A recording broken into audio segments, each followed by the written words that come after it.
योगेन चित्तस्य पदेन वाचा मलं शरीरस्य च वैद्यकेन योपाकरोत्तं प्रवरं मुनीनां पतञ्जलिं प्राञ्जलिरानतोऽस्मि।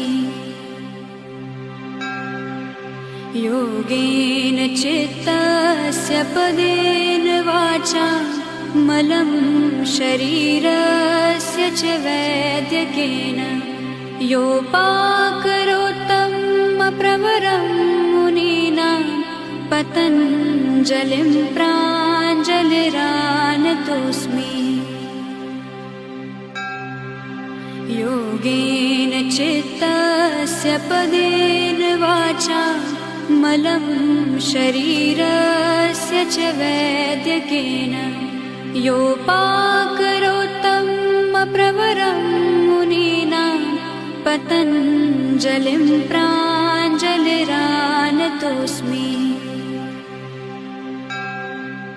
योगेन चित्तस्य पदेन वाचा मलं शरीरस्य च वैद्यकेन योपाकरोत्तं